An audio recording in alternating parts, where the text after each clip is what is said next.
Olá, alunos do Médio Militar, tudo bem com vocês? Então, hoje a gente vai dar continuidade ao nosso conteúdo de Química 1 com o módulo 7, que fala sobre lei de Hess. Para quem não me conhece, está chegando agora aqui nos vídeos, meu nome é Sara, eu sou professora de Química do Colégio Força Máxima nas unidades de São Gonçalo e Laranjeiras.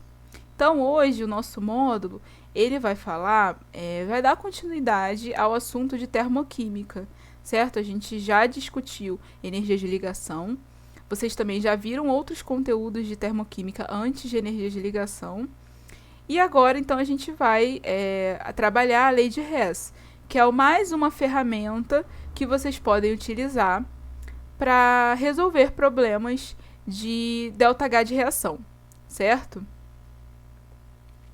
Bem, a lei de Hess, ela permite que a gente some equações como se essas equações, essas reações, né, equações, elas fossem equações matemáticas. Então, na realidade, quando a gente aplica a lei de Hess, a gente trata as equações químicas, certo? A gente trata aquelas equações químicas que representam as reações como se elas fossem equações matemáticas. Então, a gente consegue somar, a gente consegue inverter essas equações, e aí, nesse momento, quando a gente inverte essas equações, é importante frisar que nós também devemos inverter o sinal do ΔH, e nós podemos multiplicar ou dividir equações, e assim fazer o mesmo com ΔH. Então, qualquer coisa que a gente faça nas equações químicas, a gente tem que fazer o mesmo com o ΔH daquela equação química. Então, por exemplo, se eu peguei uma equação química e eu dividi ela por 2, eu tenho que dividir o ΔH também por 2, certo? Se eu pego uma equação química e eu inverto essa equação, eu preciso então inverter também o sinal do ΔH, porque eu inverti, eu coloquei reagente no lugar de produto e produto no lugar do reagente. Então, eu vou ter que inverter o sinal do ΔH, e assim por diante. Mas aí, para que eu preciso fazer tudo isso? Para que eu vou somar essas equações? Para que eu vou inverter essas equações? Para que eu vou multiplicar e dividir essas equações?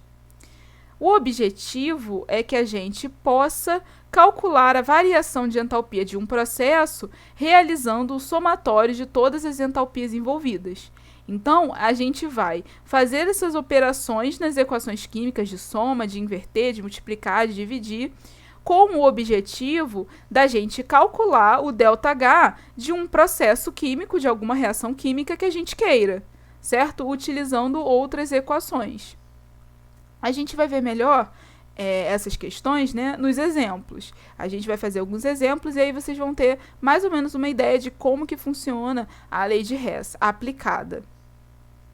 Vamos fazer então aqui essa questão, que é a questão 2 dos exercícios de fixação de vocês, da apostila de vocês. Bem, a questão 2 fala o seguinte: na estratosfera, os CF6, provenientes dos propelentes de aerossol, e o gás oxigênio, absorvem radiação alfa de alta energia e produzem, respectivamente, os átomos de cloro, que têm efeito catalítico para remover o ozônio, e átomos de oxigênio. Sejam dadas as seguintes equações químicas a 25 graus Celsius e 1 atm. Então, aqui ele deu para a gente duas equações químicas, oxigênio mais cloro, dando aqui o ClO mais o átomo de oxigênio. E essa equação ela tem um ΔH de mais 64 quilocalorias.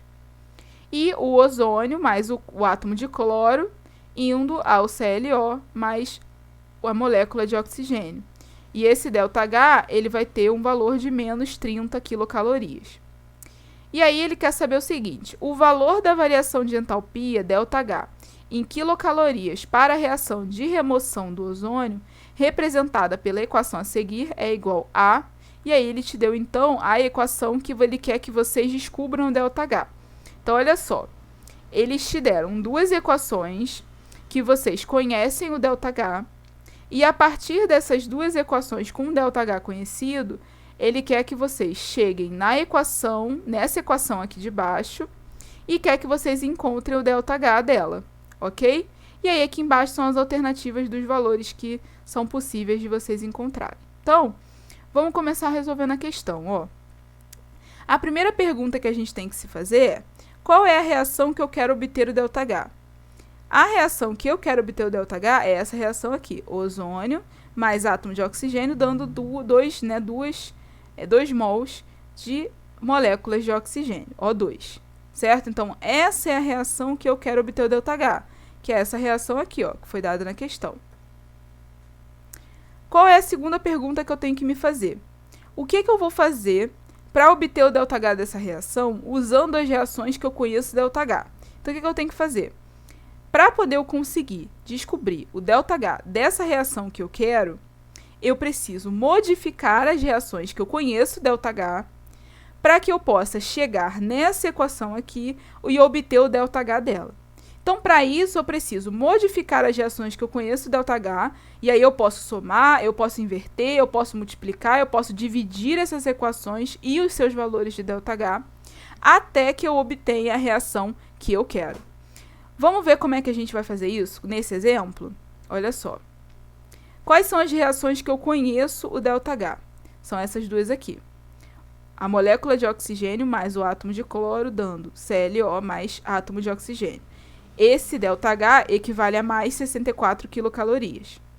A outra reação que eu conheço, o ΔH, é o ozônio mais o átomo de cloro reagindo, né, e formando ClO mais oxigênio, molécula de oxigênio. E esse ΔH é igual a menos 30 quilocalorias. E a reação que eu quero obter o ΔH é essa aqui, ozônio mais átomo de oxigênio, dando 2 mols de moléculas de oxigênio, certo? Então, agora, para eu obter essa reação, a partir das reações que eu conheço, basta inverter a primeira equação e depois somar as equações. Por quê, gente? Olha só. A reação que eu quero obter, eu preciso do ozônio nos reagentes, preciso do átomo de oxigênio nos reagentes e preciso da molécula de oxigênio nos produtos. Vamos olhar as reações que eu conheço. Nessa primeira reação, eu tenho molécula de oxigênio no reagente e tenho átomo de oxigênio nos produtos, certo? Só que, na reação que eu quero obter, eu preciso o contrário disso. Eu preciso que o O2 esteja nos produtos e o átomo de oxigênio esteja nos reagentes, ok? Porque aí, quando eu somar, eu vou obter essa equação. Além disso, eu preciso cortar o cloro, porque o cloro não está na reação que eu quero encontrar, o ΔH, e preciso cortar também o ClO, que também não está na reação que eu quero encontrar. Para eu conseguir cortar esses dois, eles precisam estar em lados opostos da reação, para eu conseguir cortar com o ClO e com o cloro da segunda reação. Então, como é que vai ficar? Eu vou inverter a primeira equação, e aí vai ficar ClO mais átomo de oxigênio indo a O2 mais átomo de cloro. E esse ΔH vai ser igual a menos 64 quilocalorias. Observe o seguinte, ó. Eu inverti a equação, eu também tenho que inverter o ΔH, certo? A segunda equação eu não vou alterar. Ela vai continuar sendo o ozônio mais o átomo de cloro indo ao ClO mais o oxigênio. E o ΔH dela também vai continuar sendo menos 30 quilocalorias, porque eu não alterei essa reação. Agora, olha só.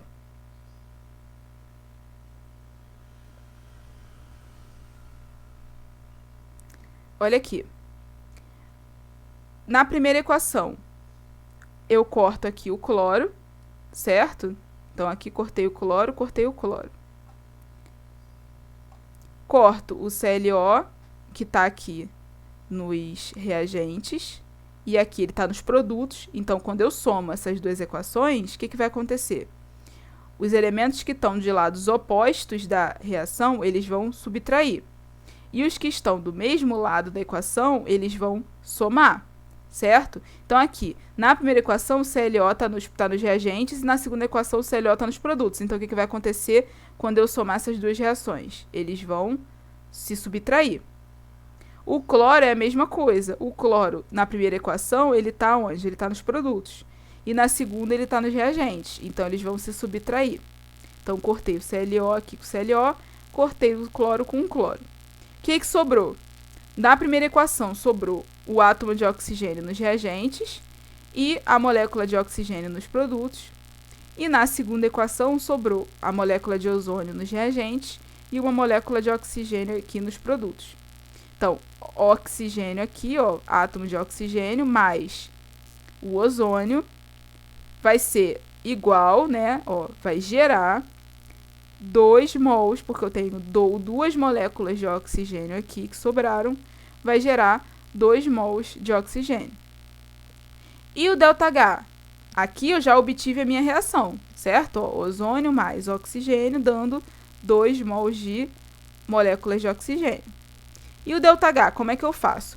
Eu não estou somando essas duas equações, eu estou somando a primeira com a segunda. Se eu estou somando, então eu tenho que somar também os ΔHs dessas duas equações. Então, como é que vai ficar?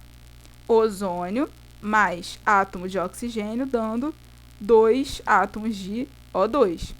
E o ΔH vai ser a soma dos dois, porque eu somei as reações, então o ΔH também tem que ser a soma. Então, vai ser ΔH1 mais ΔH2, que é menos 64 mais menos 30. Essa soma vai dar menos 94 quilocalorias, que corresponde, então, à letra A. Então, gente, olha só, o que a gente precisa ter em mente? A gente precisa, primeiro, entender qual é a equação que eu quero obter, certo? E qual o ΔH que eu quero encontrar. Então, a primeira coisa que vocês precisam saber é a equação que vocês querem encontrar.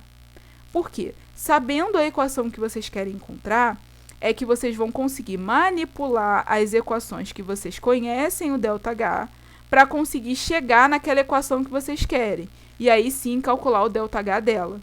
Certo? Foi exatamente o que a gente fez aqui. A gente tinha duas equações, onde eu conhecia o ΔH de cada uma delas. E a partir dessas duas equações, eu queria encontrar o ΔH da reação de interesse. O que eu tive que fazer então? Eu tive que modificar as duas reações que eu conhecia o ΔH, até que eu conseguisse, a partir dessas duas equações, chegar na equação que eu quero e calcular o ΔH a partir do ΔH das equações que eu conheço. Foi exatamente o que a gente fez aqui. A gente tinha duas equações, modifiquei elas para encontrar a equação de interesse e depois encontrar o ΔH, ok? Então, esse é o processo da lei de Hess. A lei de Hess ela vai funcionar desse jeito para todos os exercícios que vocês forem fazer. Vocês vão ter uma reação de interesse e vão ter as reações que vocês conhecem o ΔH. Vocês vão ter que modificar essas reações que vocês conhecem o ΔH com o objetivo de encontrar aquela reação de interesse e calcular o ΔH dela, ok? Vamos para um segundo exemplo aqui. Esse segundo exemplo fala o seguinte. No processo de obtenção de hidrogênio molecular a partir da reforma a vapor do etanol, estão envolvidas duas etapas representadas pelas equações químicas parciais que se seguem. Então, ele deu duas equações químicas aqui. Ele deu o etanol mais água a vapor, dando 4 de hidrogênio mais 2 de monóxido de oxigênio. Deu o ΔH dessa equação. E depois deu outra equação, que é o monóxido de oxigênio, de carbono, monóxido de carbono, mais água, dando dióxido de carbono, CO2, mais hidrogênio. E também deu o ΔH correspondente dessa equação.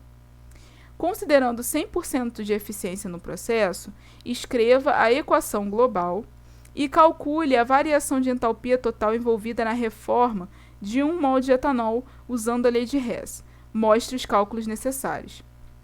Então, aqui, a primeira coisa que vocês devem estar se perguntando é que ele fala que ele quer a equação do processo de obtenção de hidrogênio molecular a partir da reforma a vapor do etanol. Então, a equação que a gente quer obter é a equação de reforma a vapor do etanol. Para isso, a gente precisa saber o que é reforma a vapor.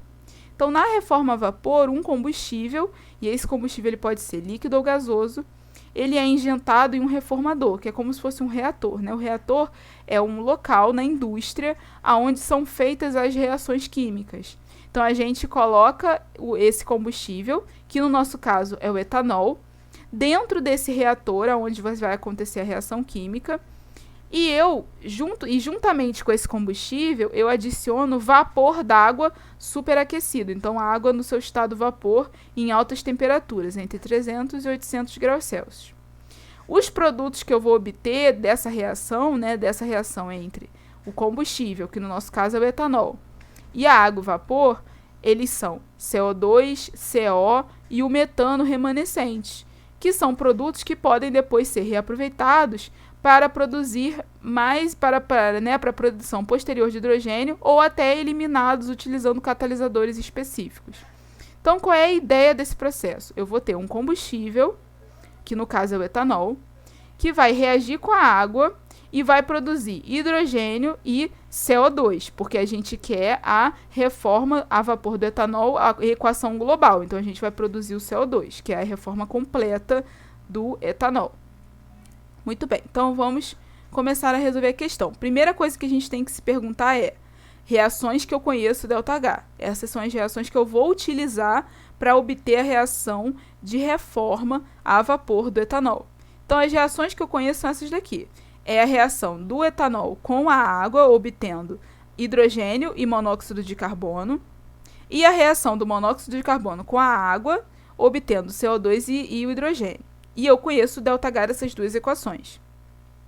A reação que eu quero obter o ΔH é a reação entre o etanol e a água, gerando CO2 e hidrogênio, porque essa é a reação global da reforma do etanol. Então, é uma reação muito parecida com a primeira, só que ao invés da gente formar aqui CO, a gente forma CO2, porque eu quero a reação global da reforma do etanol, a reação completa. Para obter a reação a partir das reações que eu conheço, basta eu multiplicar a segunda equação por 2 e depois somar as equações. Por quê, gente? Olha só. O que eu quero que esteja na minha equação? Eu quero que tenha etanol e água nos reagentes e quero que tenha CO2 e hidrogênio nos produtos. Concorda comigo? Então, vamos ver a primeira equação. A primeira equação eu tenho etanol e água nos reagentes. Então, tá ok. Não preciso inverter. E eu tenho hidrogênio aqui e o monóxido do lado dos produtos. Então, tá tudo certo. Eu tô com as minhas substâncias nos lugares corretos.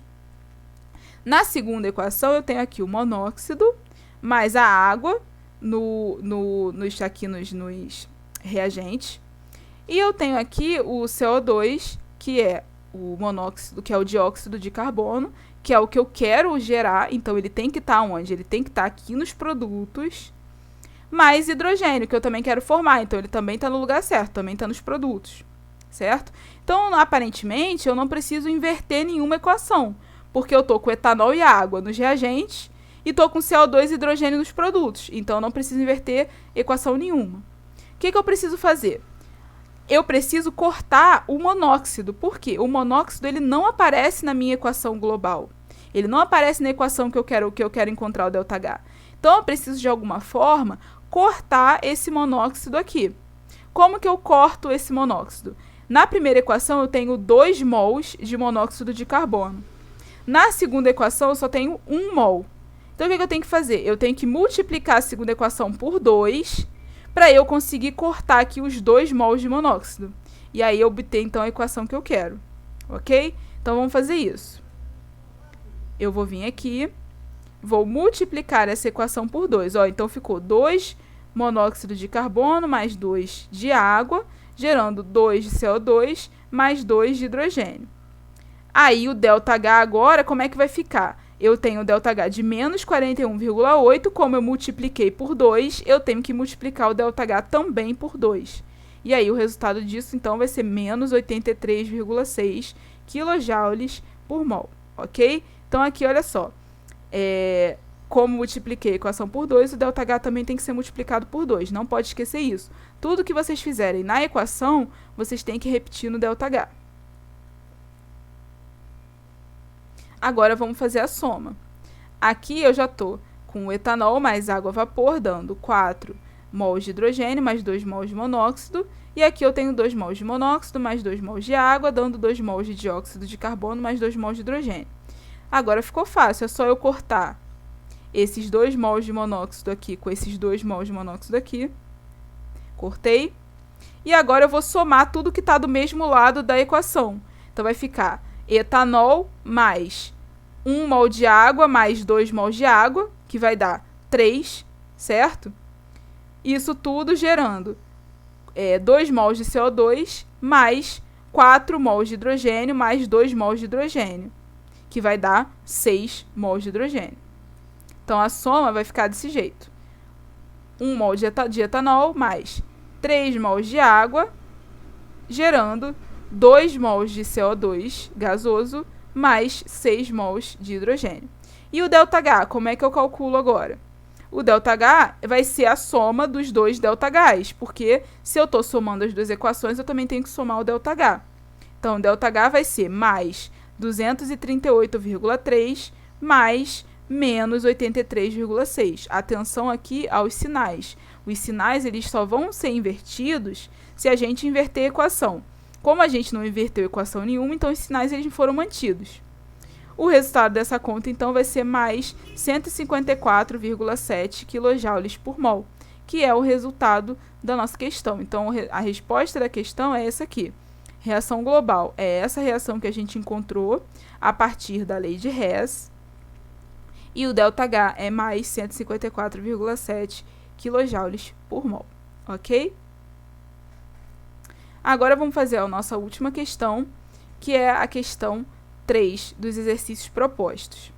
Essa questão, ela te dá o exemplo da produção de ácido nítrico. Então, ela fala o seguinte: o ácido nítrico é uma das substâncias químicas mais utilizadas na indústria. O maior consumo de ácido nítrico se dá na fabricação de explosivos, como a nitroglicerina, dinamite, etc. Considere as seguintes transformações ocorridas na produção de ácido nítrico nas indústrias. Aí ele te dá aqui a primeira equação e o ΔH correspondente, a segunda equação e o ΔH correspondente, e a terceira equação com o seu ΔH correspondente. E ele pergunta qual é a entalpia de formação do ácido nítrico líquido em quilojoules, certo? Então, ele quer saber isso aqui. Essa é a equação que ele quer encontrar. É a equação de formação do ácido nítrico, a partir dessas três equações que eu tenho aqui. Bem, vamos começar então aqui a resolução. Eu primeiro preciso conhecer as reações, né, que eu sei o ΔH, as reações que eu conheço, ΔH. E aí aqui eu só copiei e colei as reações que já estão na questão, que é a reação 1, 2 e 3.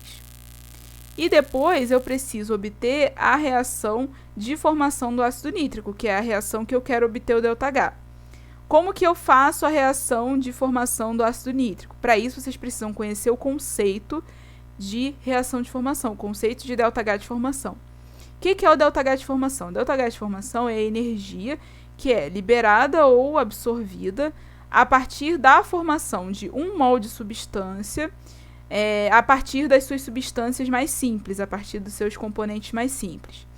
Então, aqui o ácido nítrico, para ser o ΔH de formação dele, eu tenho que formar 1 mol de ácido nítrico a partir das suas substâncias mais simples, certo?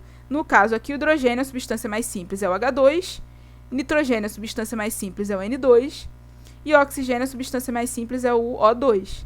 Então, eu vou formar o ácido nítrico a partir do hidrogênio, do nitrogênio e do oxigênio. E aí, eu só preciso depois aqui acertar os coeficientes estequiométricos. No ácido nítrico, eu tenho só 1 mol de hidrogênio. Então, aqui eu vou dividir o H2, eu vou dividir por 2. No ácido nítrico, eu só tenho 1 mol de nitrogênio, então eu vou dividir aqui o N2 também, vou dividir por 2. E no oxigênio, eu tenho 3 mols de oxigênio no ácido nítrico e aqui eu tenho 2. Então, o que eu vou fazer? 3 dividido por 2, porque esse 2 aqui vai cortar com esse 2, e eu vou ter 3, então, aqui e 3 aqui. Beleza, já balanceei a minha equação.